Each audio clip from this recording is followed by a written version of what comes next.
Muson, a French consultant whose job is to coach aspiring women politicians. She's also the founder of the agency Women and Power. Now, as we just saw in that report, there was a lot of bitter mudslinging between the two candidates, and recently Hillary Clinton, in launching a campaign to encourage greater participation by women in politics, quoted the former First Lady Eleanor Roosevelt, who said, in order to survive in an arena like that, you need the skin of a rhinoceros. But that doesn't come easily to women, does it? I think what's harder for women is that they're believed to be weaker than men. So the political battle is hard for everyone. The whole point is being prepared for that. And once women have experienced it or understood that it will happen that way, I think they just deal with it. But what qualities do you need in order to survive as a politician? I think you really need to anticipate what can come next, to be strategic, to have a really, really good network, to know how to find allies and friends who will support you for your career. So, as you just said, much of the political success is based on accessing a powerful network. And the reality is that people with power these days are still very much men, aren't they? Yeah, right. But I think the issue is not to have the right network, is to have the broader network. So at Femmes et Pouvoir, we really encourage women to network with other women who are in politics, of course, to network with men, to go in networks of men, and to go to networks of women where they will find some support and they will be able to share experiences and the problems they have and the strategy they use.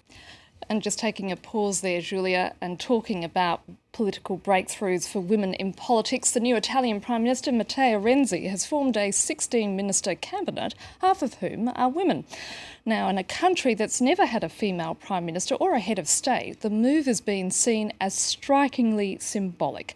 Still, the Italian media found it hard to restrain themselves from talking about what the women wore at the swearing-in ceremony. One newspaper chastised the new reform minister for wearing a bright blue suit that was a little bit too tight. And Egypt now has its first woman head of a political party. Hala Shukrallah, a Coptic Christian, has been appointed leader of the Liberal Party, Dastur. Shukrallah says if the highly popular army chief, Field Marshal Abdel Fattah al-Sisi, becomes president, he must issue guarantees that he will not be above the law. However, there's still no date for presidential elections, nor has Sisi yet declared his candidacy. Will we once again give power to a person who will not be held accountable for his actions? Will he be placed above the law and the Constitution? We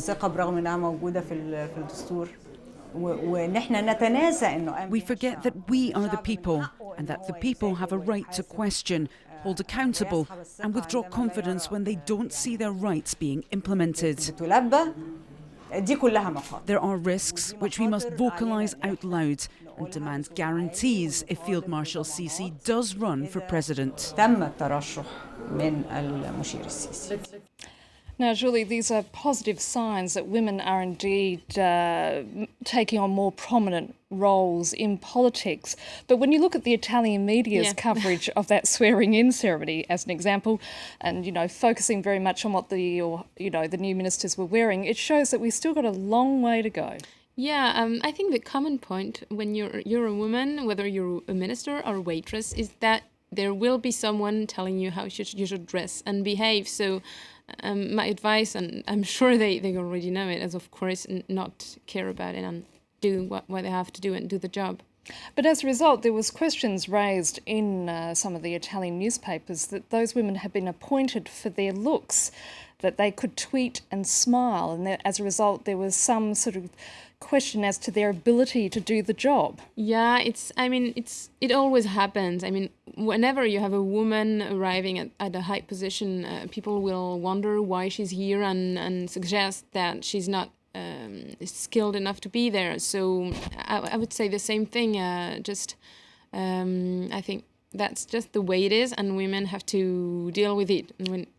Giulia Muson, thank you so much for being with us.